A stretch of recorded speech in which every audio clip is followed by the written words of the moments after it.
Teka. Huwag kang magubad sa harapan ko, Sabel. Isuot mo yung damit mo. Wala akong ganyang iniisip sa'yo. Pero ako, ayoko nang dumaras ng gutom ang mga anak ko. Kaya ako itong ginagawa, Mang Felix. Kahit anong gusto niyo gagawin ko, magpapaalipin ako sa inyo sa lahat ng paraan.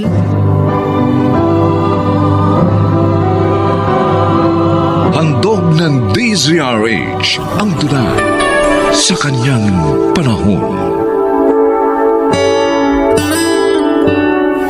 Ang mundo ay tila isang malaking entablado. Ginagampanan natin ng bawat mahalagang papel. Hindi lamang para sa ating sarili, kundi maging para sa ating kapwa. Mga kaibigan, tunghayan natin ang naging karanasan ni Isabel sa ating dunang sa kanyang panahon.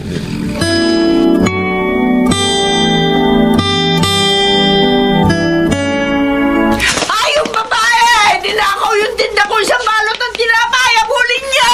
Abulin niyo! Ayun! Tumakbo sa eskinita! Abulin natin yung mga kasama! Sana akong abutan ng mga lalaking umama sa akin. Kailangan makauwi ako ng bahay. Hinihintay ako ng mga anak ko. Hoy! Babae! Ano akala mo, ha? Makakatakas ka? Dead end na tong skinita. Kaya wala ka malulusutan dito. Sige, mga kapitbahay! Dali ko na babae ito sa barangay! Wag po! Para niyo ng awa, huwag niyo po akong dalhin sa barangay. Nakikiusap po ako. Isusuli ko na lang po itong tinapay na kinuha ko. At sa palagay mo ba, tatanggapin ko ba yung tinapay na yan na nagkadurog-durog na? Dahil sa paghabol namin sa'yo, hindi ko na yung mabibenta. Gaga!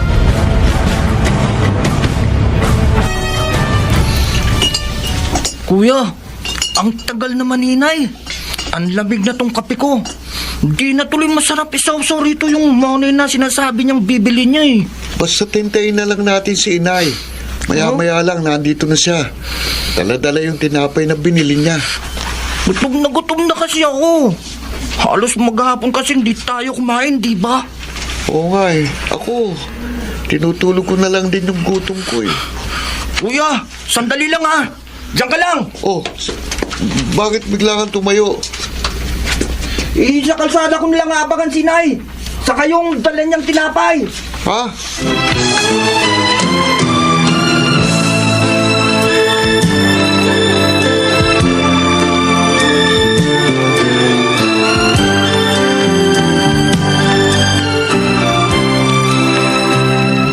Tingnan mo, ikaw babae ka, ha? Sandali lang, mga kalugar. O bakit? Ano ba ang problema? Bakit pigil-pigil niyo sa brasong babaeng yan? Ninakaw nga kasi ng babae niya yung isang balot na tinapay sa panaderia ko. Saka habol nga sa kanya, pati oras sa pagtitinda ko. Penerwisyo nitong babae. Kung yung isang balot lang na tinapay na hawak niya ang problema, ito ang 100 piso. Sandaan? Ako na magbabayad niyan para bitiwan niyo na siya. Sige na mga pare. Iwan niyo na kami rito. Ako nang bahala. Aba, ang galing, ha? Wow! Ay, di itubo pa ako ng 80 pesos. 20 pesos lang naman yung isang balot ng tinapay. Sige na. Iya. Muwi ka na. Ako na makikipag-usap dito sa may-ari ng panaderya. Ha? Salamat po. Maraming salamat po. Kahit na hindi ko kayo kilala. Felix. Ako si Felix. Hoy, mamang pilantropo. Kahit na sinalo mo ang kasalanan ng babaeng yan, hindi pa rin ako tapos sa kanya, no? Subukin niya ulit manghupit sa akin panaderya. Talagang tatagain ko, mga kabayan.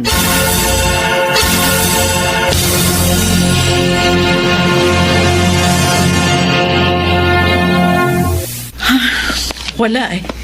Nung makita ko yung isang balot na tinapay doon sa bakery, Ang naalala ko agad yung mga anak ko kasi hindi pa kumakain ng mga oras na yun. Naku, napakawalang puso naman ng may-ari ng bakery na yun. Sa halagang 20 pesos lang na balot ng tinapay, gusto ka na kagad ipakulong sa barangay? Mabuti na nga lang may dumating na lalaki, Felix ang pangalan. Binayaran niya ng 100 piso yung isang balot ng tinapay. Sobra-sobra pa nga sa halaga ng tinapay yung binayad niya. Buti na nga lang pala at dumating si Mang Felix. Kilala mo ang Felix na yun, Ruby? Hindi maiba nga pala tayo. Ilang kilong bawang yung ihahatid mo ngayon sa bawangan? 5 kilo lang. Hindi ko na kinayang magbalat ng marami. Lapnos na yung mga kamay ko. Ako, pinilit ko nga alam balatan lahat yung 10 kilong kinuha ko. Pinatulong ko na lang yung mga anak ko para maihatid na nga lang ngayon at nang may maipambili kami ng bigas at ulam. Alam mo, Ruby, sawang-sawa na ako sa kahirapang dinaranas natin. Sa araw-araw na lang ganun ang ginagawa natin. Lalo na ngayon. Ayoko nakikita nagugutom yung mga anak ko. Kaya pinangako ko sa sarili ko, kahit ano gagawin ko, huwag lang sumala sa oras ang aking mga anak.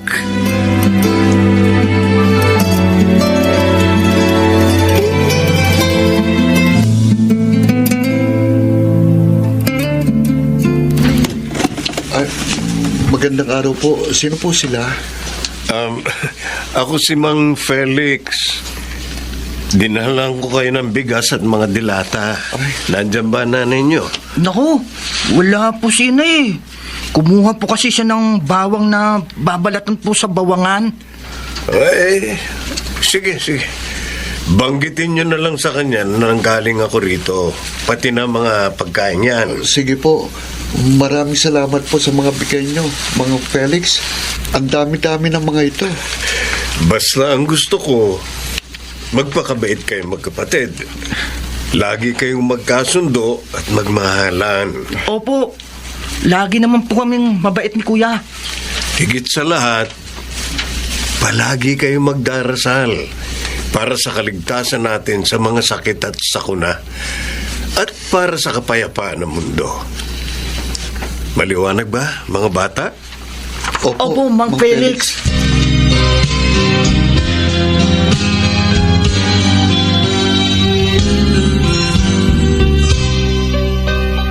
Pabili nga po ng 2 balot ng monay. Uy! Ang babaeng nang umit ng 1 balot ng tinapay, may pambayad. Siguro binigyan ko nung nagpakilalang Felix na sumalo sa pagnanakaw mo, no? Abay, mukhang paldo yung lalaking yun eh. O ano? Ayun na ba? Hindi ko po naiintindihan yung sinasabi niyo. Ay, sus me. Hindi mo wala nasakyan yun. Kaya ka tinulungan ng Felix na yung kursunada kanya. Kaya dapat pinatulan mo na eh. Total, nagnakaw ka na 1 balot ng tinapay. Di magpaka-immoral ka na.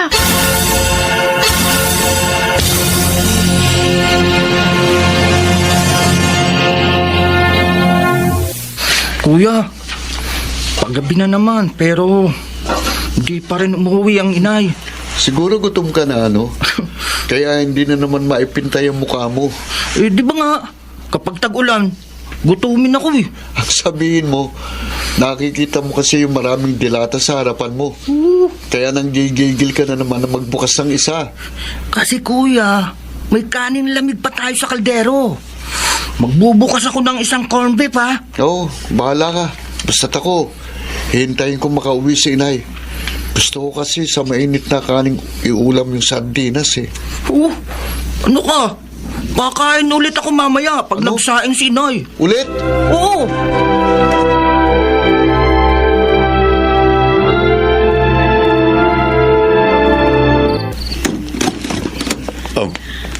Sabel, gabi na. Bakit nagpunta ka rito sa tinutuluyan ko? May problema ba kayo ng mga anak mo? May tutulong ba ako? Ang tanong ko ang gusto kong sagutin niyo, Mang Felix. Anong tanong? Gusto niyo ba ako maangkin? Nakahanda ako. bilang kabayaran sa tulong niyo sa aming mag-iina. Handa akong ibigay sa inyo ang aking katawan, ang aking kabuuan. Teka. Huwag kang magubad sa harapan ko, Isabel. Isuot mo yung damit mo. Wala akong ganyang iniisip sa'yo. Pero ako, ayoko nang dumanas ng gutom ang mga anak ko, kaya ako ito ginagawa, Mang Felix. Kahit anong gusto niyo gagawin ko. Magpapaalipin ako sa inyo kahit anong paraan. Ang gusto ko, magbihis ka. Pagkatapos, umuwi ka na. Sige na, gabi na. Tiyak na hinihintay ka na ng mga anak mo. Bakit? Tinatanggihan niyo ba ako? Para may dahilan kayong tapusin na rin ang pagtulong sa amin. Bakit hindi niyo ako maintindihan na para sa kapakanan ng aking mga anak ang ginagawa kong ito? Isabel, hindi yang iniisip mo ang magsasalba sa kapakanan ng mga anak mo. At hindi dahilan ang dinaranas niyong kahirapan para pababain mo ang sarili mo. Lalo na sa paningin mo. Magbis ka na.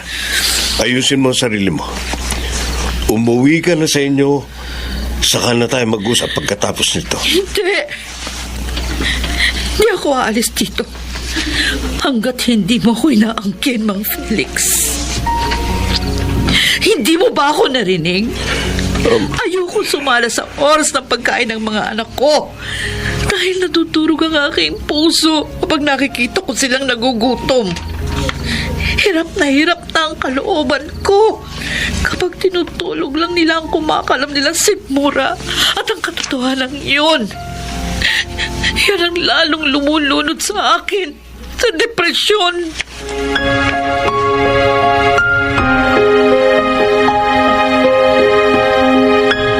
Ha? Galing ka mo ang sobrang ito kay Mang Felix, Ruby? Pero anong ibig mo sabihin tapos na ang mission niya sa lugar na ito? Pasensya ka na, Isabel. Pero talagang inilihim namin sa lahat ang pagiging isang paring misyonero ni Father Felix. Para na rin sa kanyang seguridad.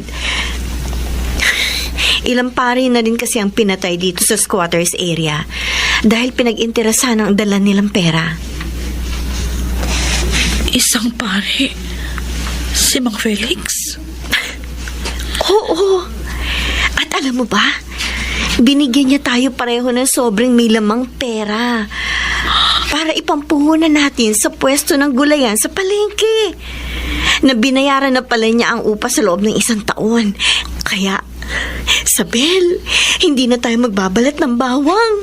Hindi na malalapnos ang ating mga kamay. Diyos ko, ang laki ng kasalanang nagawa ko kay Father Felix. Napakasama ko. Inilagay ko siya sa isang hindi magandang sitwasyon dahil sa mga sarili kong kamalian. Paano ko ba mapapatawad ang aking sarili? Paano ba ako mapapatawad nang nasa itaas? Ay, ano ba yan, Isabel? Luha ba yan ng katuwaan? O ano? At saka narinig mo ba yung sinabi ko? Hinding-hindi na malalapnos ang ating mga kamay. Dahil hinding-hindi na rin tayo magbabalat ng bawang.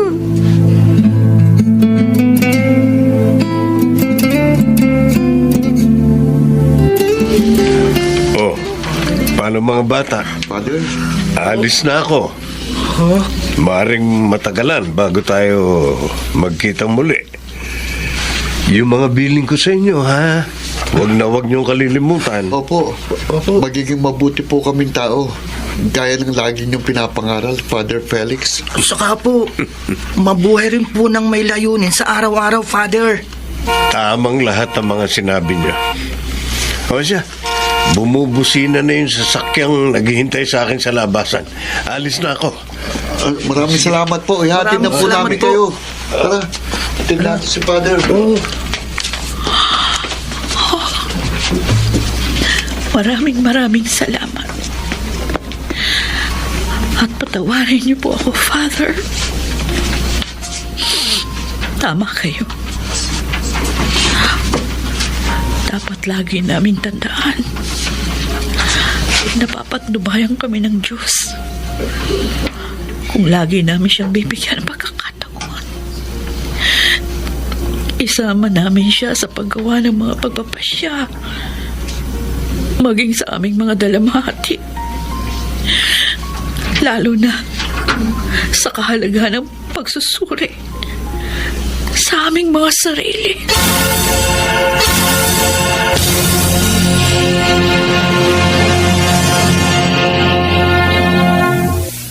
Ang pagiging isang mabuting tao ay nangangahulugan lamang na hindi ito laging nakaugnay sa ating mga ginagawa, kundi sa kung ano ang ginagawa natin para sa iba.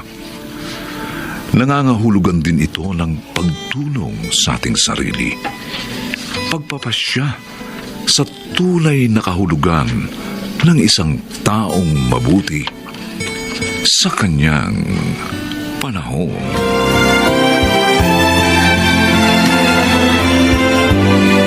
Mga nagsiganap: Rosana Villegas, Susan Robles, Chiquit del Carmen Amor, Phil Cruz, Jerry Mutiat, at Lionel Benamin.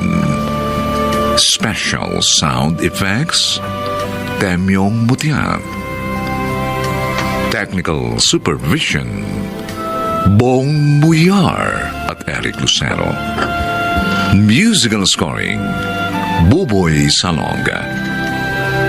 Ang kasaysayang ito'y mula sa panulat ni Sel Barnum at sa pinagsamang direksyon ng inyong lingkod June Martin Legaspi at Bobby Cruz.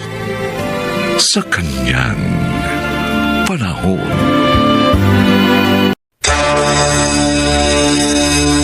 Ano ba naman kayo? Bakit gusto niyo akong ipahamak? Talaga bang wala na kayong pagpapahalaga sa amin ng mga anak niyo? Puro bisyo na lang bang nasa isip niyo?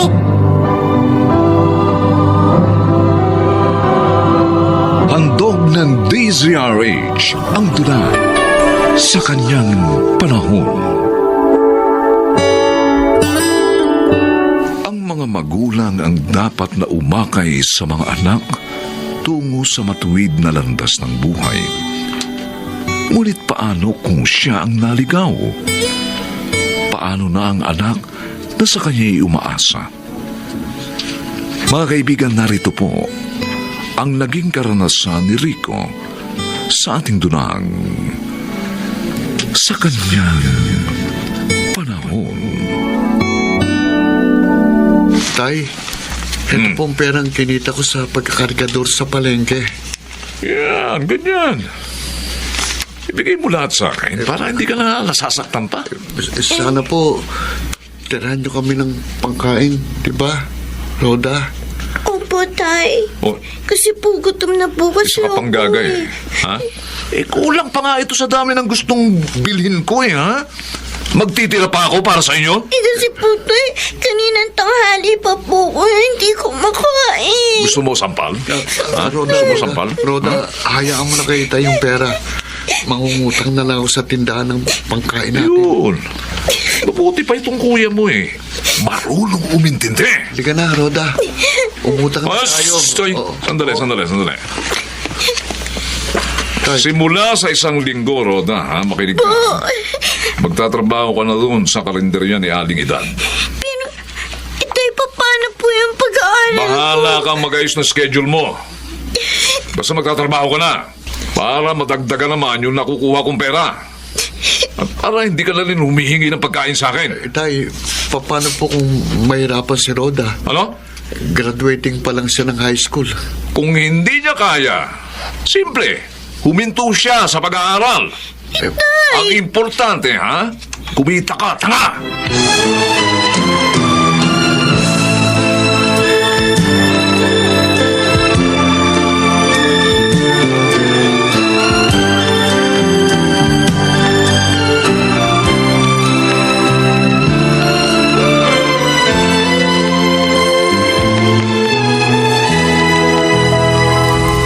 Bakit po ganun si Itay, Nay?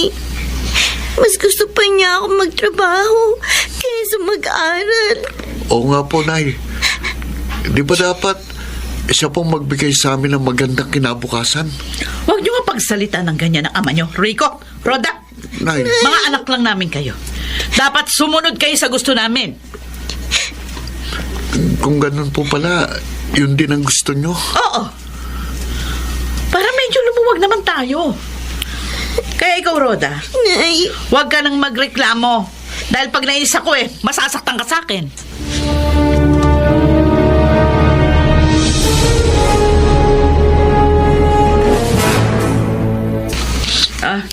Kayo pala, Nay. Bakit naparito kayo? Dahil sa nabalitaan ko, totoo ba nati? Totoo bang pati ikaw, nagdodroga na rin, katulad ni Emong? Alam nyo, ang layo nyo dito sa amin, pero ang lakas nyo sumagap ng chismis. Sino naman nagsabi niyan? Hindi na importante pang malaman mo. Dapat noon pa, hiniwalayan mo na yan si Emong. Dahil sisirain lamang niya ang buhay mo, pati na mga apo ko. Ano ba yan? Nakakasira naman kayo ng araw. Anak, hiwalayan mo na si Emong. Iwan mo na rin ang shabu. Habang may panahon pa, kailangan ka ng mga anak mo. Umalis na nga lang kayo. Narinig din ako sa kadadaldal nyo.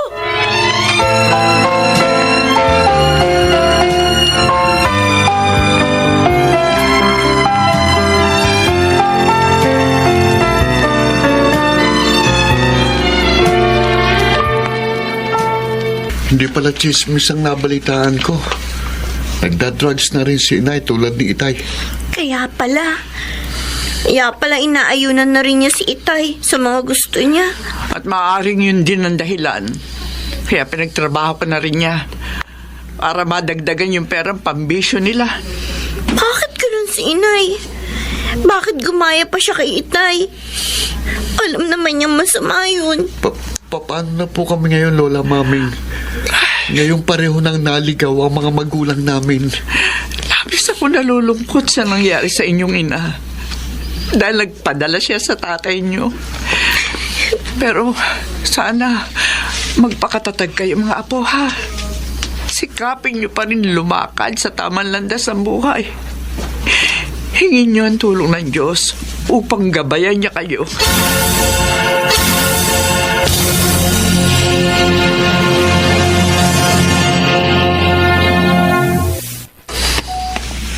Rico, sala kumpunihin ang mga sira dito sa bahay namin.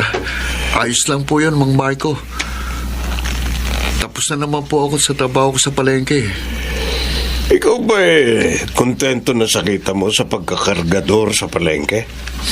Wala naman po akong ibang mapapasukang trabaho. Meron. Oh?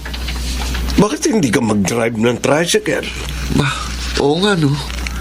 Mas malaking kikitain ko doon. Kaya lang, kahit marunong ako magmaneho, wala naman akong lisensya. Ako ang bahala. Tutulungan kita. Oo. At sa'yo ko na rin ipapapasada tong isang tricycle ko. Ako, maraming salamat po, Mang Marco. Malaking tulong po ito sa pamilya namin. Huwag kang magagalit, Rico, ha? Oo. Mas matutulungan mo sina Emong at Nati kung gagawin mo ang tama para sa kanila. Mang Marco? Kasi habang nagtatagal sila sa ganong bisyo, lalong nasisira ang buhay at utak nila. Hanggang sa pati kayo, pinsalain na rin. Kaya habang may panahon pa, kumilos ka. Gawin mo ang nararapat.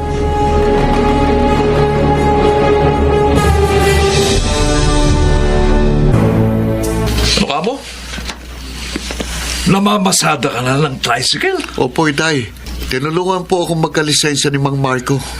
Wala pa rin kwenta yung pamamasada ng tricycle.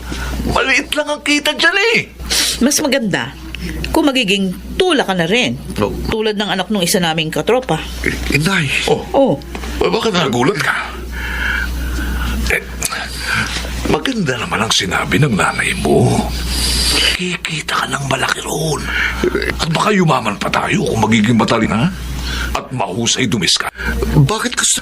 Talagang wala na kayong pagpapahalaga sa amin ng mga anak nyo? Puro bisyo na lang bang nasa isip nyo? Nga. Yan. Ha? Bagay sa... Sino ka na magaling? Sa ayaw o sa gusto mo, ha? Makinig ka! Magtutulak ka, ha? Naintindihan mo? At huwag mo kaming susuwayin dahil pag ginawa mo yun, ha? Dila mo lang ang walang latay!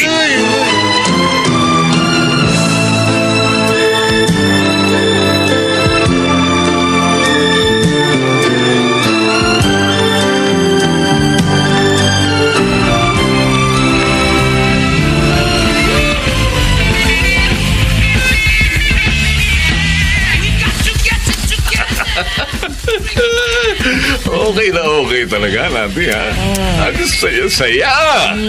Iba talaga ang tama pag nakakabatang kaya. Oo. At lalo tayong magiging happy. Correct! Pag nakabili na tayo ng mas maraming shabu. Correct! Dapat bukas na bukas din, ha? Pagtulak na si Rico. Tama. Ay! Naku! Napapatigilan namin kayo! Mga patak! Ano?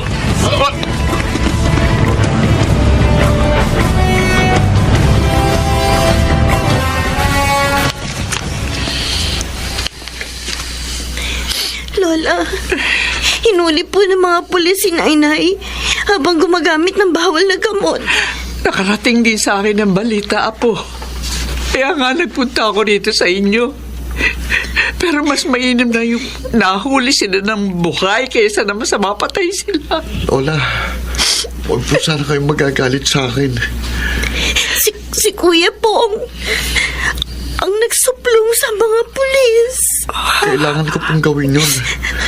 Dahil ang ibig nila, magtulak din ako ng droga. Mahal ko po si Nainay. Gusto ko pong makalaya sila sa shabu. Pero ayokong mapahamak ako, Lola. Nauunawaan kita, Rico, Apo. Tama lang yung ginawa mo. Ang totoo nga, iniisip ko na rin gawin yun. Naunahan mo nga lang ako. Ngayon hindi nyo nakasama ang mga magulang nyo. Sa akin na kayo titira. Oo. Upang magabayan ko kayo. Salamat po, Lola. Salamat po. Mga apo, huwag niyo sana kamuhian ang inyong mga magulang, ha? Sana tanggapin niyo pa rin sila kapag sila'y magaling at malaya na.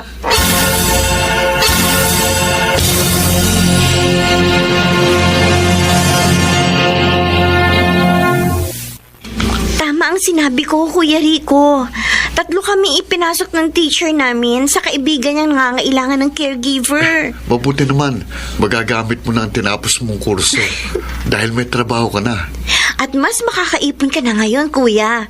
Dahil wala ka ng pag-aaralin. At matutulungan na rin kita para maipagawa itong bahay ni Lola Maming. Oh, bakit ka bumuntong hininga? Naalala ko lang sina Inay at Itay. Sana makasama na uli natin sila. May awa ang Diyos, Kuya. Darating din ang panahon na yun. Tama ka, Roda. At paghahandaan natin ang pagdating ng panahon na yun.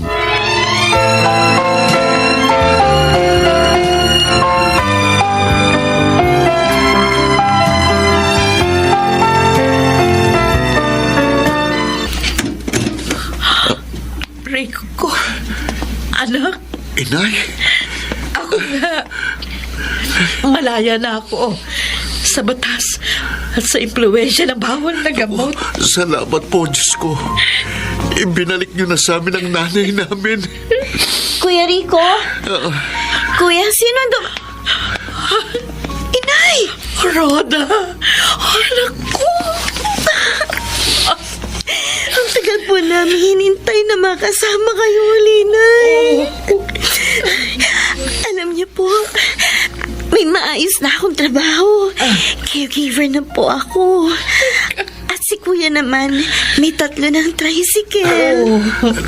Lahat ng yun nangyari sa awat tulong ng Panginoong Diyos, Nay. Masaya ako sa tagumpay ninyo, mga anak. Patawarin ninyo ako sa mga naging pagkakamali ko. Pangako, magbabago na ako at hindi na mahuhulog pa sa bisyong yun. Natutuwa po kami ni Rhoda. Narito na kayo. Isa na lang po ang kulang para mabuo tayo. Si Itay. Malapit na rin makalabas ang itay ninyo. Oo. At pagdating niya, sisikapin naming maging ulirang magulang sa inyo.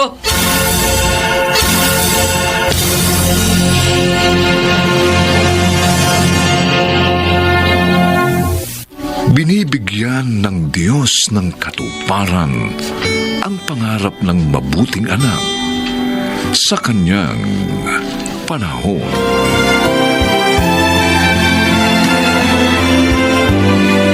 Mga nagsiganap, Phil Cruz, Chiquit del Carmen Amor, Rosana Villegas, Susan Robles, Lionel Benjamin, Special Sound Effects Jerry Mutia, Technical Supervision Bong Buyar at Eric Lucero, Musical Scoring Buboy Salong. Ang kasaysayang ito'y mula sa panulat ni Thelma Corporal Alcantara at sa pinagsamang direksyon ng inyong lingkod June Martin Legaspi at Bobby Cruz. Sa kanyang panahon.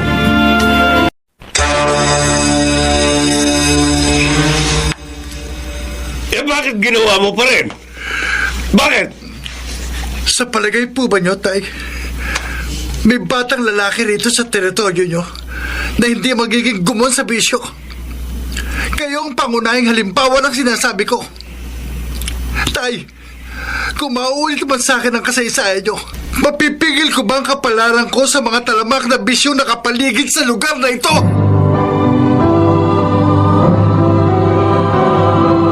Handog ng DZRH ang tula sa kanyang panahon. Masakit mang tanggapin, may mga taong hindi kayang isuko ang mga makamuntong hangarin upang magkamal ng salapi. Mga kaibigan, tunghayan natin ang naging karanasan ni Marcial sa ating tunang sa kanyang panahon.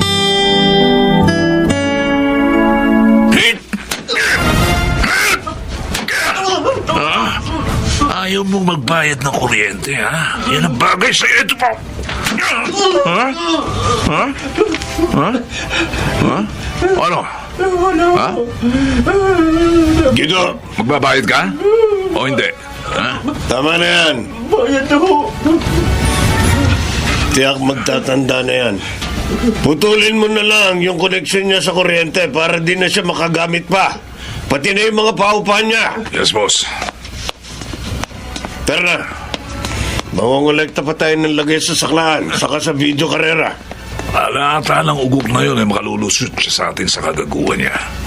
Pakalain mo, boss. Illegal na nga yung connection niya. Pati pala yung mga umuupa sa kanya. Binigyan ng linya. O hindi ganyan, nakita niya, hinahanap niya. Ha? Ito ang tandaan mo, Gido. Walang sino mang makapanggagago sa akin dito sa looban. Oo nga. Dahil ako ang Panginoon dito. Yes, boss. Ako lang ang Diyos dito.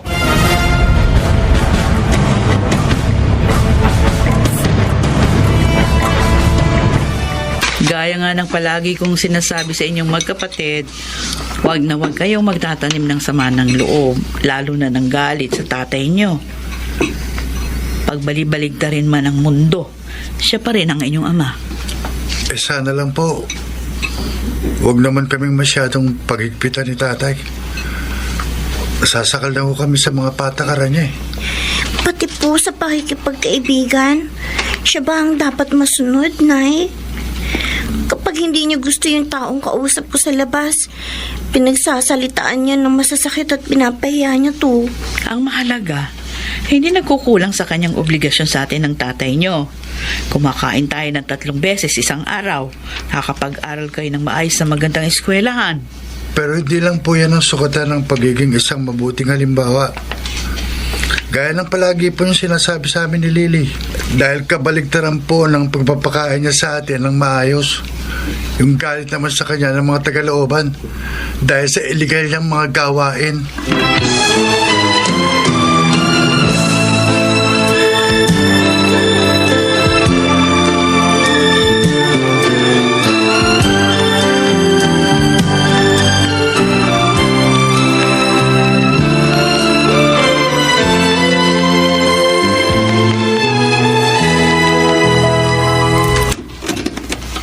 Oh, Marcial, may nagawi ka, anak. Bigla ko po kasing namiss ang luto niyong kalderetang itik. Kaya dito po ako makikikain ng tanghalian ngayon. Naku, tama. May nakatabi sa refrigerator. Para talaga sa'yo yun, sakaling magawi ka rito. Teka, sandali. Iinitin ko lang sa kawali. Yan ang gusto ko sa inyo na Basta tungkol sa paborito kong ulam, lagi kayong may nakahanda para sa akin. Ay, ang sa akin lang, palagi ka sana mag-iingat, anak. Abay, marami na may galit sa'yo rito sa looban. Naiinggit lang sa akin ang mga yun, Nay. Paano nga gusto nilang angkinin ang mga diskarte ko? Pero ayoko lang kasing maulit sa'yo yung kasaysayan ng tatay mo. Nang matagpuan siya patay na lulutang-lutang doon sa may kangkungan. Laging nakasukbit sa bewang ko ang baril ko. Kaya huwag kayong mag-alala. Sa sinabi mong yan, dyan ako nag-aalala, Marcial. Dahil lang nabubuhay sa baril. Sa baril din ang mamatay.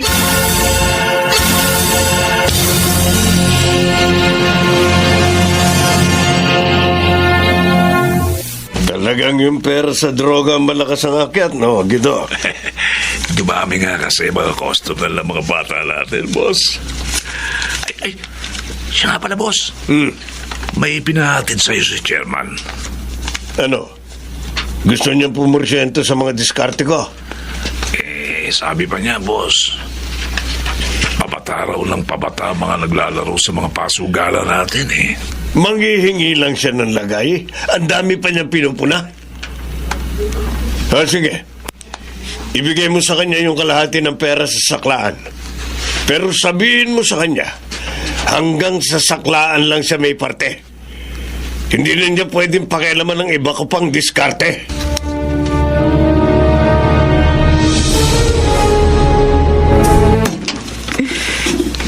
Saan kaya nilagay ni Kuya Robby yung charger ko na hiniram niya? Baka dito sa drawer niya. Tingnan nga. Ay, ano ba tong maliliit na plastic na naglalaglagan dito sa drawer ni Kuya? Parang mga bottle ng crystal rock salt. Gaya na ginagamit namin sa experiment sa science. Ang laman nito Ay, teka nga. Tatanong ko kay Nay. Nay! Oh, ano yan? Bakit? Ito. Ano yan? Saan mo nakuha ang mga plastic sachet na yan? Doon po naglaglagan nga po kasi sa drawer ni Kuya yung mga yan Nay. Droga ang mga ito. Siya buong laman ng maliit na plastic na ito. Bakit meron ang kuya mo nito?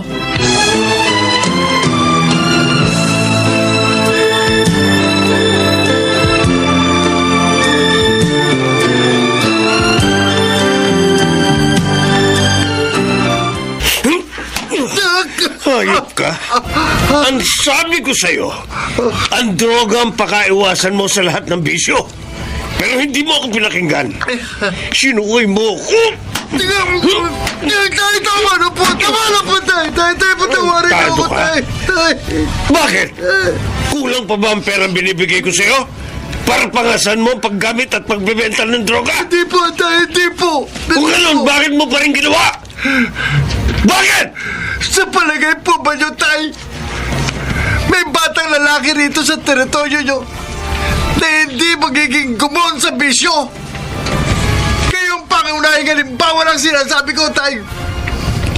Kung mauulit man sa akin ang kasaysayan nyo, mapipigil ko ba ang kapalaran ko sa mga talamang na bisyong nakapaligid sa lugar na ito? Huwag mong isisi sa akin ang katarantaduan mo! Boss! Boss! Boss! May paparating na mga bulldozer ng demolition team. Ipo-bulldozer daw nila ang lahat ng mga balong-balong dito. Walang silang ititira kahit isa. Kunin mo sa hideout yung mga molotov bomb na ginawa natin. Ipamigay mo sa mga tao. Hindi nila tayo pwedeng paalisin dito sa looban. Okay, boss. Ipaglalaban natin ang ating karapatan. Tama, boss. Lalaban tayo, Guido. Okay. Lalaban tayo!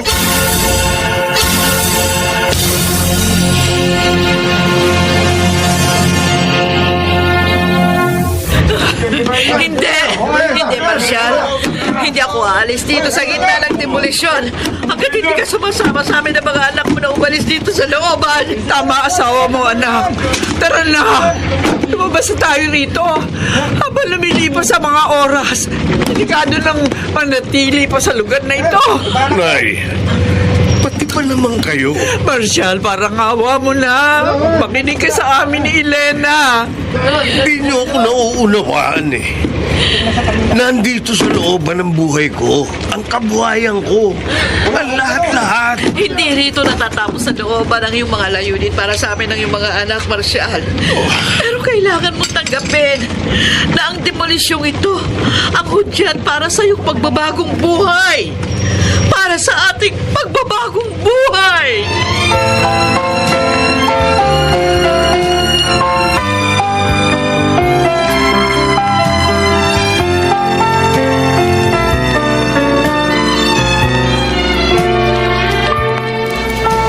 Boss, nakita ko nang itapon mo sa may tangkungan yung baril mo. Sa pag-alis ko rito sa looban at sa pagbabagong buhay, hindi ko nakakailanganin ng baril na yung Guido. Tama yung sinabi mo. Tama lalo yung sinabi ng misis mo, boss.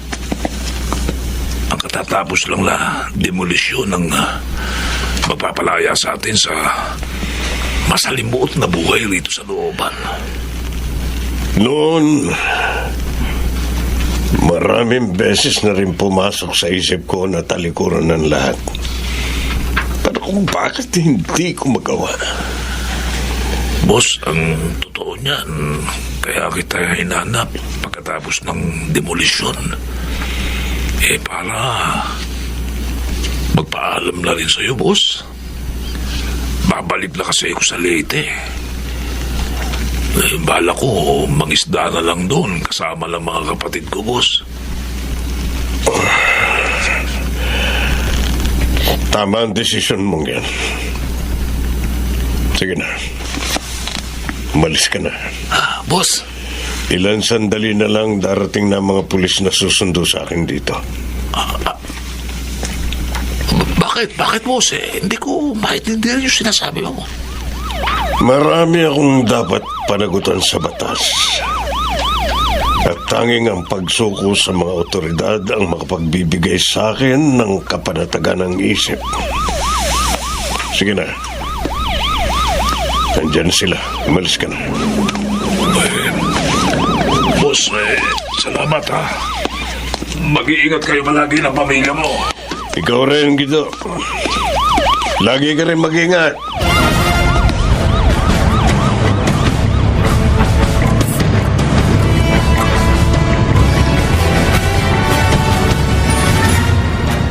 Marshal, alam kong nasa looban ng buhay mo. Kaya inilihim ko sa'yo ang pagpupundar ng hulugang lote at bahay sa isang subdivision. Sininop ko yung mga perang binibigay mo. Inilaan ko lahat sa bahay na yon. Nagulat na lang din ako sa naging mabilis na paglipas ng mga taon. Namalayan ko na lang. Nabayaran ko na pala ang kabuuan ng bahay at lote.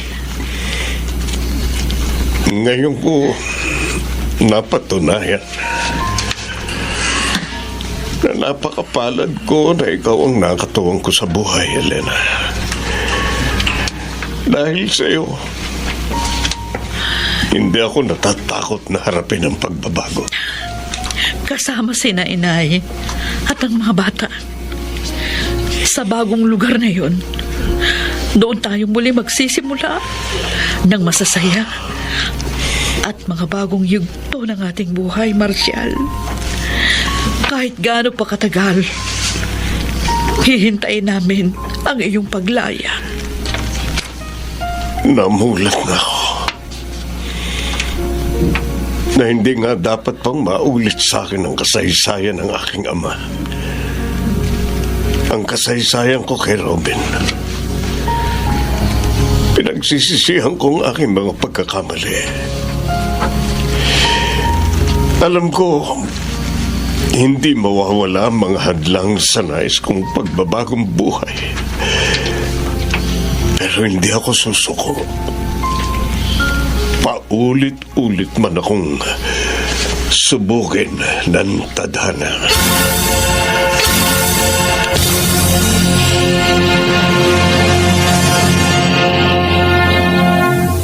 Bakit nga ba mahalaga ang pagbabago? Hindi kaya upang mas magkaroon ng magandang direksyon ng buhay? Mas maging isang mabuting tao na kailangang yakapin ang mga pagbabago habang dumaraan sa proseso ng mga pagsubok. Sa kanyang panahon.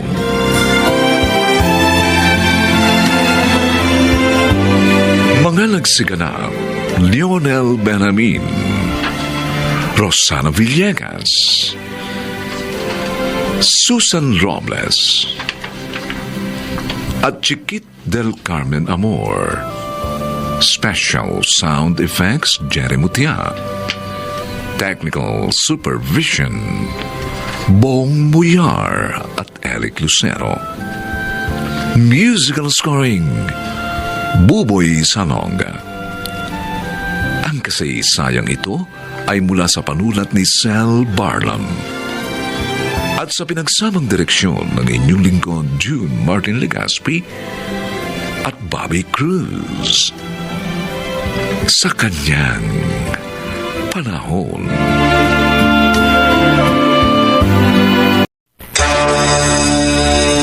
Ngayon sabihin mo, sino mas nakakahiya? Ang anak natin may kapansanan sa pag-iisip? O ang anak mo sa labas na kahit nasa tamang pag-iisip, nakuha pa rin sirain ang kanyang buhay? Handog ng DZRH ang tula sa kanyang panahon. Maraming pagsubok ang kaakibat ng pagiging magulang. Hindi lamang ang pagdadala ng pamumuhay, kundi maging ang sa mga anak. Mga kaibigan, narito po ang naging karanasan ni Elenita sa ating dunang sa kanyang panahon. Bigay mo sa akin pera ko, Cindy. Huwag mo kuha. Huwag. Ano magagawa mo kung hindi ko ibalik, ha? Bad ka. Magnanakaw. Kuha ka pera, hindi iyo. Akin yan. Dapat nga hindi ka na binibigyan ng pera eh. Ha? Kasi wala ka naman silbi. Bobo. Ano? Autistic. Magnanakaw. Magnanakaw ka.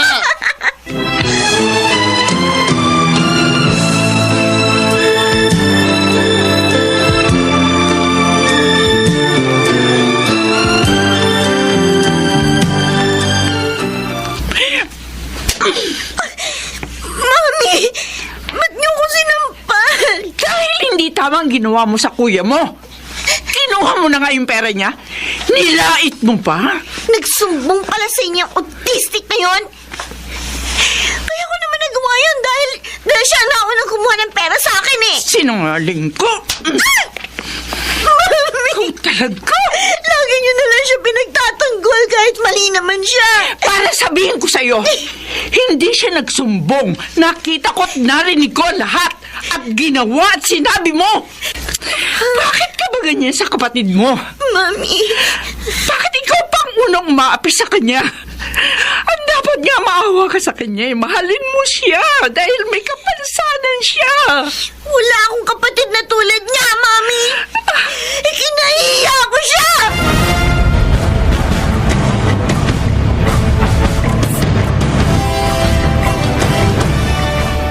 Elenita, bakit sinaktan mo si Cindy? Rafael, kilala mo ko. Hindi ako basta nananakit. Ngayon ko lang siya nasaktan. Dahil sobrang ng palalait na ginagawa niya kay Jason. Dahil lang sa anak mong autistic. Huwag mo siya tawagin autistic! May pangalan siya, Rafael! Hindi ba ikaw pa nga nagbigay nun? Oo, ako nga. Pero yun ay dahil hindi ko pa alam ang malaking diferensya niya sa isip. Rafael, kahit ganon siya, anak pa rin natin siya. Bigay ng Diyos! Kaya dapat nating mahalin! Hindi ko matatanggap ang isang katulad niya sa pamilya ko. At ikaw, ayoko na sasaktan mo pa si Cindy. Lalo na kung dahil lang sa autistic mong anak. Wala kang karapatang saktan si Cindy. At bakit wala, Rafael? Sabihin mo. Basta gawin mo sinabi ko. Kung ayaw mo, saktan ko rin ang anak mo. Bakit ganyan ka sa sarili mo, anak, Rafael? Paano mo na-attempt na pagmalupitan ang sarili mong anak?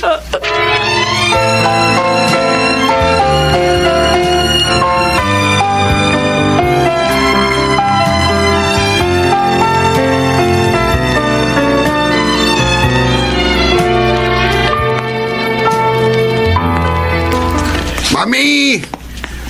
Teacher, dito na si mami ko. Ay, Teacher Celeste, magandang hapon po. Good afternoon din po, Mrs. Cortez. Mami, sabi teacher, may award uli ako. Dami-dami daw! Totoo po yun. May award uli ang anak ninyo sa kanilang graduation. Masaya ako malaman yun, Ma'am Celeste. Kasi po matalino siya at mahusay pa mag-drawing kahit na may kapansanan. Kaya nga ho Color. proud ho ako sa kanya. Color. Hindi po ba? Dalawa sila magkapatid? Siguro, Paper. matalino rin ang Ano ba yun? bunso ninyo. Hindi po Katunayan, puro pasang-awa ang grades niya. Anyway, sana po makapunta si Sir Rafael sa graduation ni Jason. Yan. Yun din ho sana ang gusto kong mangyari. Tapos, Pero, sabi siya, palagay ko ha, hindi matutupad yun. Hindi ho kasi tanggap ng asawa ko yung anak ko. Nakakalungkot naman. Napakalaki po kasi ng magagawa ng magulang para sa ikapagtatagumpay ng kanilang mga anak. Lalo na nga at may kapansanan pa. Ma'am Celeste. Pero wag po kayong mawala ng pag-asa. Ilapit niyo po sa Diyos ang inyong problema. Ipagdasal niyo po na hipuin ng Diyos ang kanyang puso. Yung puso po ng asawa niyo para magbago. alam mo ako, Wala pong imposible sa kanya.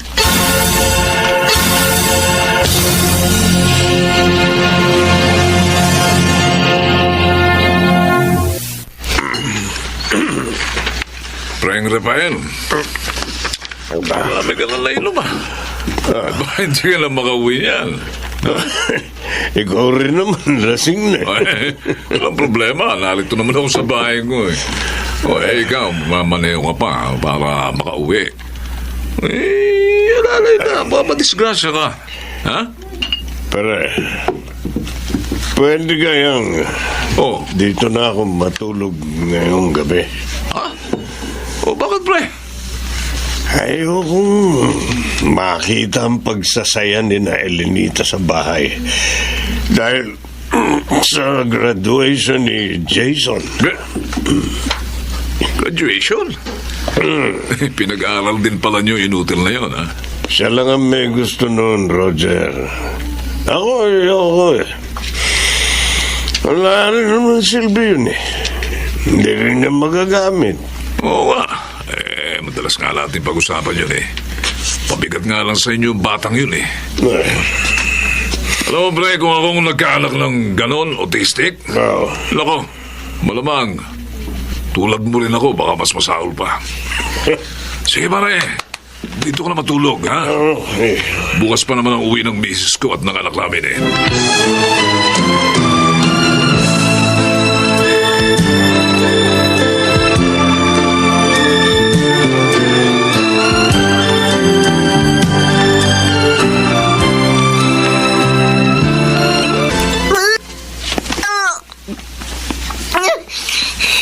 Susuko na naman ako. Cindy! Hindi ko mapigilan. Cindy! Bakit? Sakit ka? Ha? Umalis ka nga dito! Oh, Baka maging autistic din ang magiging anak ko dahil sa'yo! Anong ibig sabihin nito, Cindy? yan o. Mami. Buntis ka? Ha? Jason, Ma'am, go to your room muna, anak, Sina. okay po, okay. Okay. Ngayon, Cindy, Mami. magtapat ka. Buntis ka ba? Kaya ka nagtududual? Oh, Mami. At sino nga ba yan? Niloko po niya ako. Sabi niya, binata siya. Yung pala, may asawa siya. Walang niya ko. Kaya pala bababa ang mga grades mo? Yung pala lalaki ang inaatupag mo? Ha? At nagpabuntis ka po?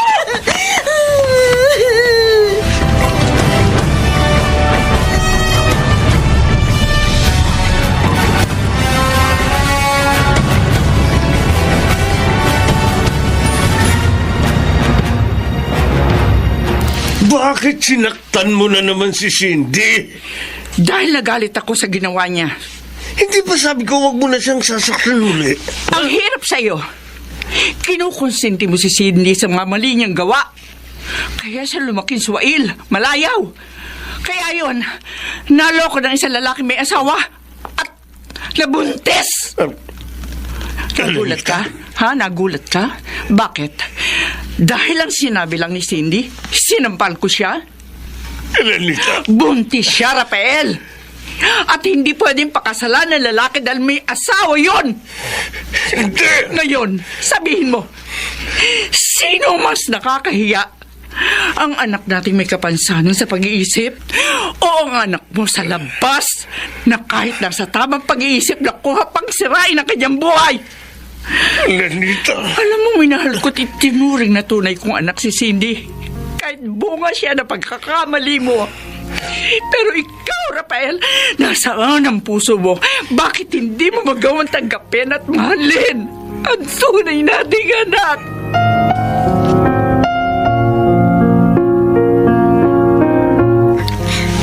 Mami. Bakit ka umiiyak? Narinig ko po yung pag-uusap ninyo ni Daddy. Cindy, Sorry po. Sorry po sa lahat ng mga kasamaan ng ugali ko sa inyo ni Jason. Hindi pala ako dapat naging mapagmataas. Hindi pala.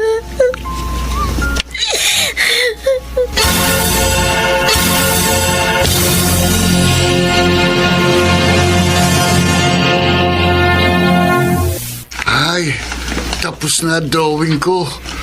Pakita ko to bukas, mami ko. Tulog na ako. Antok na ako eh.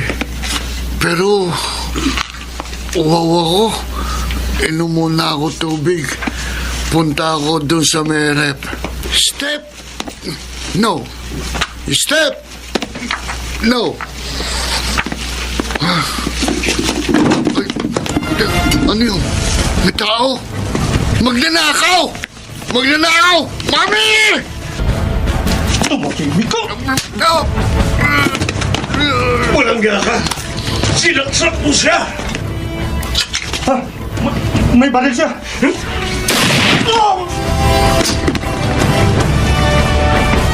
Elenita.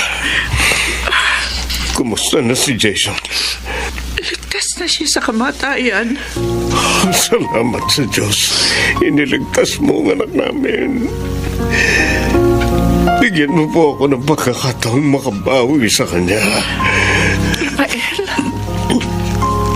Elenita, nagsisisi na ako sa mga ginawa ko sa ating anak.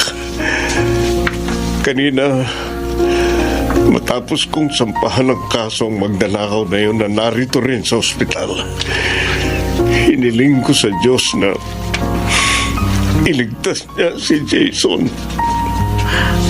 para maituwid ko pa ang pagkakamali ko sa ating anak.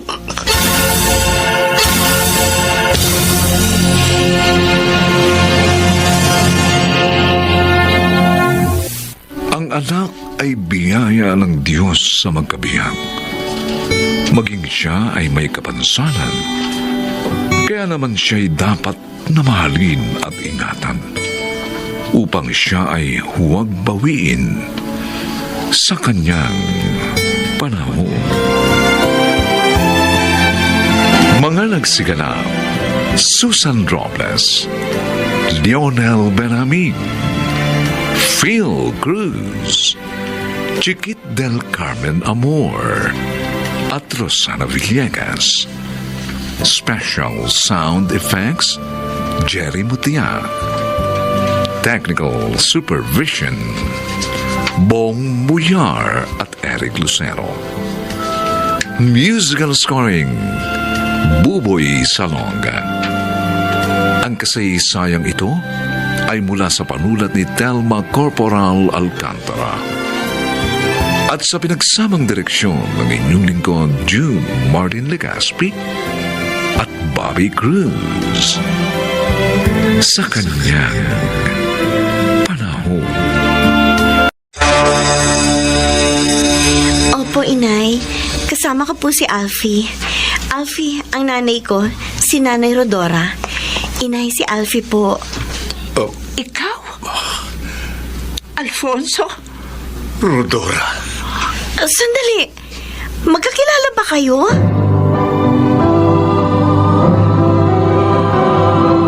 Handog ng DZRH ang tula sa kanyang panahon. May mga pangyayaring sinadyang maganap upang ituwid ang tao sa kanyang pagkakamali. Mga kaibigan, narito po ang naging karanasan ni Alfonso sa ating dunang sa kanyang panahon.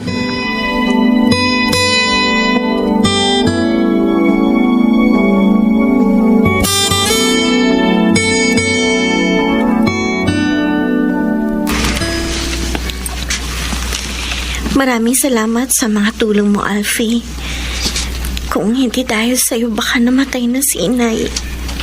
Maliit na bagay lang ang ginawa ko, Salome. Hindi maliit na bagay yun. Dahil nagpahiram ka ng malaking halaga sa akin. Para madala ko at maipagamot sa ospital si Inay. Ginawa ko yun dahil ayokong nakikita kang malungkot at nasasaktan.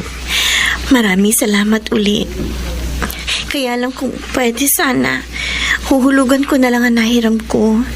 Hindi ko kasi kayang bayaran yun ng bigla. Dahil maliit lang ang sweldo ko sa restaurant.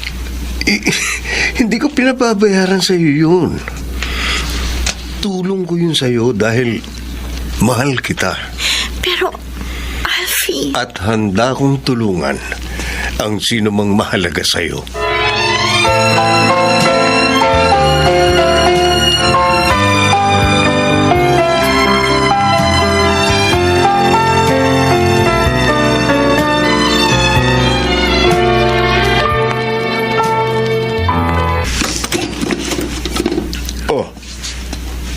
Gising ka pa. Malalim na ang gabi, Olivia. Talagang hinihintay kita para sana sabay tayong maghapunan. Bakit naghintay ka pa? Alam mo naman marami akong trabaho. May mga meeting pa ako. Gusto ko rin ibigay ito sa'yo.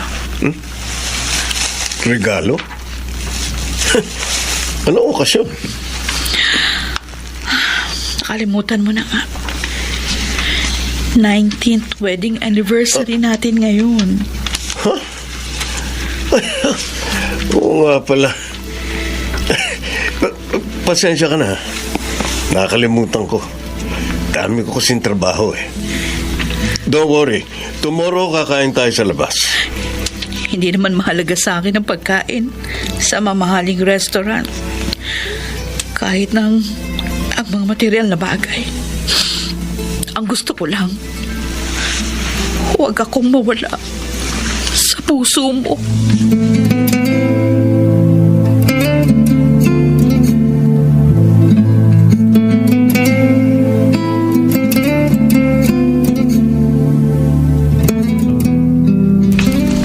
Ay, salamat.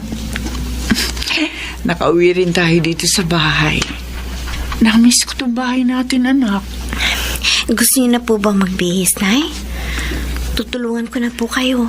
Mamaya na laban, Salome. Oo nga pala, may gusto sana ko itanong sa'yo, anak. Ano po yan, Nay? Saan ka ba kumuha ng perang ginasta mo sa pagpapagamot sa akin?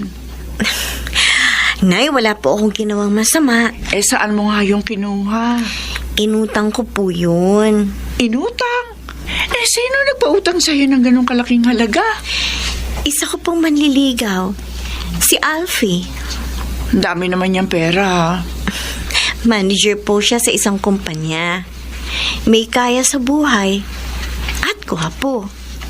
Yun nga lang, malaki po ang tanda niya sa akin. Ganon pa? Opo. Paano kayo nagkakilala? Malapit po sa opisina nila ang restaurant na pinapasukan ko.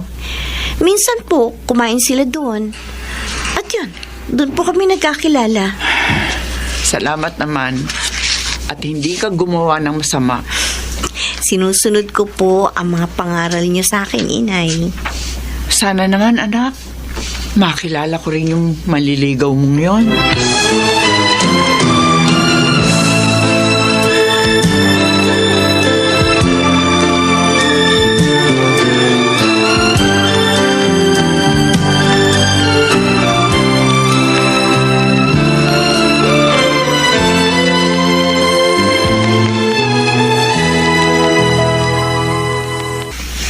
Kanino yung mga binili mong damit at sapatos, Alfonso? Para yan sa babaeng nagpapasaya sa akin ngayon. Si Salome. Naku. Ang lakas talaga ng tama mo. Doon sa waitress na nakilala natin. Sabagay, no wonder. Bata siya at maganda, ha? Ang isa ko pang gusto sa kanya. Oh, Mabait at mabuting anak siya. ayun. Lahat gagawin niya para sa kanyang ina. Kasi nga, di ba sabi niya, hindi na niya kinagisna ng kanyang ama. Natural lang na mahalin niya na gusto nanay niya. Siya nga pala, kamusta na ang nanay niya? Ha? Magaling na raw at naiuwi na niya. Good. Kaya nga, maayos nang nakakapagtrabaho uli si Salome. Kayong dalawa na ba, ha, pare?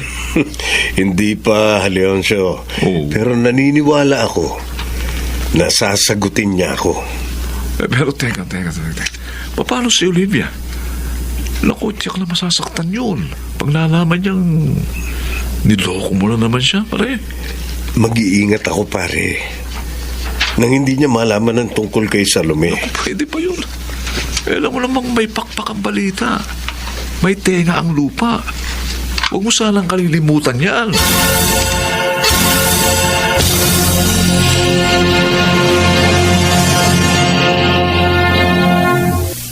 Ibig mo sabihin, anak, ang Alfie na yon ang bumili ng mga damit at sapatos mong ito. Pati na yung groceries na inuwi mo. Opo, Nay. Binigay po niya kaninang hapon sa akin. Sana isinama mo na siya rito na makilala ko naman.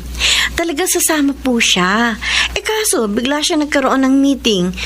Sa susunod na lang daw po, Nay. Sabihin mo nga sa akin, Salome, mahal mo ba ang lalaking yon?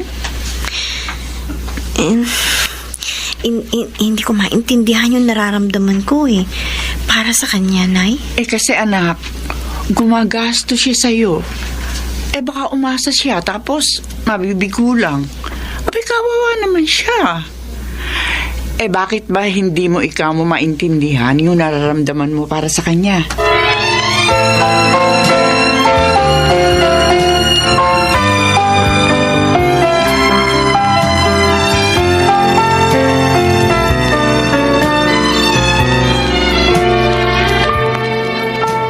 Oh, kumusta naman ang magaling mong asawa, Olivia?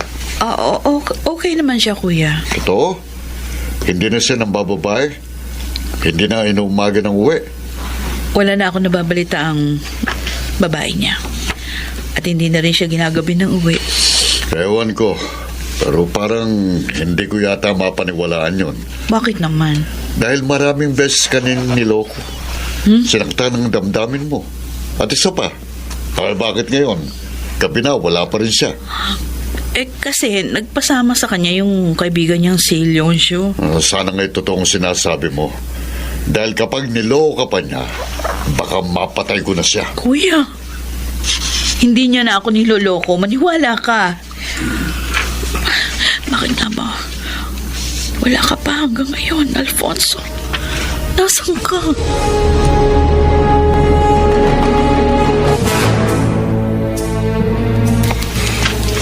Ito ang bahay namin, Alfie. Pasensya ka na, maliit lang. Hindi naman mahalaga kung malaki o maliit ang bahay. Ang importante, yung nakatira sa bahay. Salamat. Maupo ka muna. Tatawagin ko lang si Inay. Sabi ko na, ikaw ang dumating anak eh. Opo, Inay. Kasama ko po si Alfie. Alfie ang nanay ko, si Nanay Rodora. Inay, si Alfie po. Ikaw? Alfonso? Rodora. Sandali. Magkakilala ba kayo? Kilalang kilala ko ang lalaking ito, anak. Siya ang loko sa akin noong araw. Ang lalaki tumakas lang ipagdala ng tao kita. Rodora, huwag mo sabihin. Oo! Alfonso, si Salome, ang anak mo sa akin at tinakasan mo noon. Oh, Diyos ko.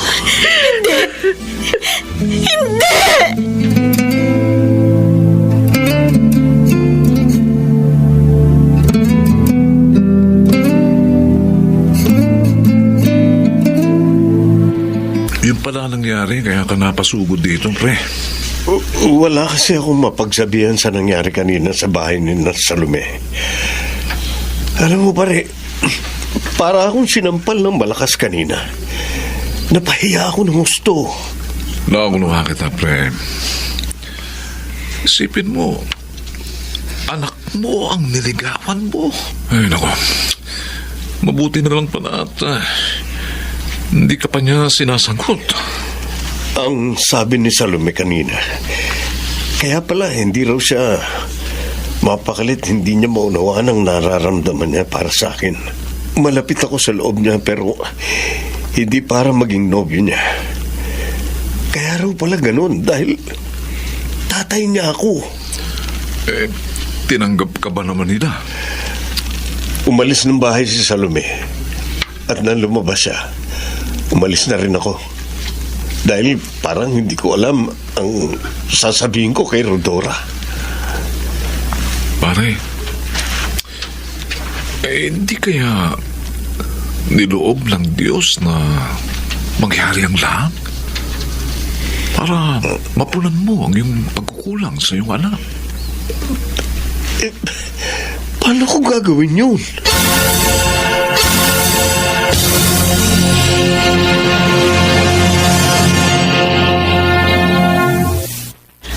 Alfonso, ginabi ka na ng gusto.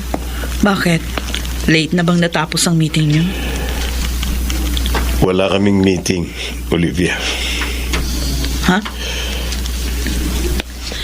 May ipagtatapat ako sa iyo.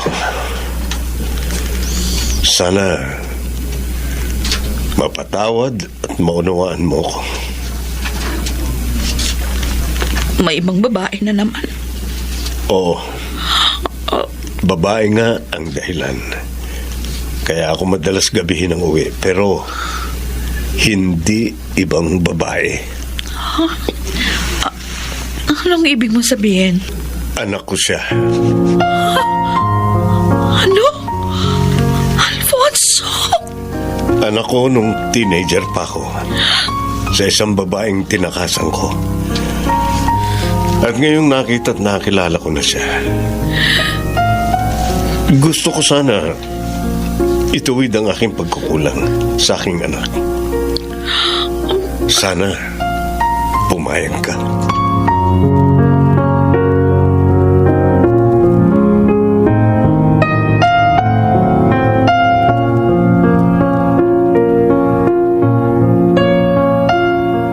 Rodora, Ikaw?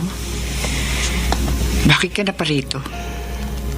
para makausap kayo ng ating anak. Inay, handa na po ang merienda. Ay, kayo? Ako nga, anak. Bakit pa kayo naparito? Patawarin mo sana ako. Hindi ko alam. Hindi ko alam na anak pala kita. Dahil nga tinakasan mo ang pananagutan mo. Hinayaan mo akong mabilad sa kahihiyan. Patawad, Rodora. Inaamin ko ang pagkakasala ko. Ngunit, hindi na kita maaaring pakasalan dahil matagal na ako may asawa. Pati pala ako niloloko ninyo. Sabi ninyo binata kayo. Mali nga ako. Maling-mali. At siguro, kaya niloob ng Diyos na mangyari ito. Para ganap na akong magbago. At sana, bigyan niyo ako ng pagkakataon na matulungan kayo at mabigyan ka ng magandang kinabukasan, Salome.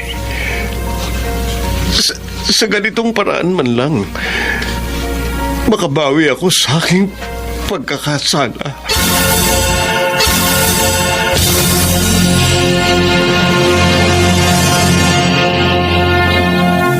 Walang damdaming masasaktan ang tapat sa pangakong binitiwan.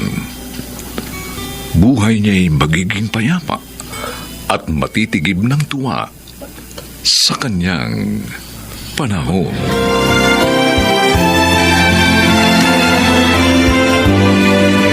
Mga nagsiganap: Lionel Benjamin, Susan Robles, Rosana Villegas, Chiquit del Carmen Amor, at Phil Cruz. Special sound effects, Jerry Mutia. Technical supervision, Bong Muyar at Eric Lucero. Musical scoring, Buboy Salonga. Ang kasaysayang ito ay mula sa panulat ni Delma Corporal Alcantara at sa pinagsamang direksyon ng inyong lingkod June Martin Legaspi at Bobby Cruz sa kanyang panahon.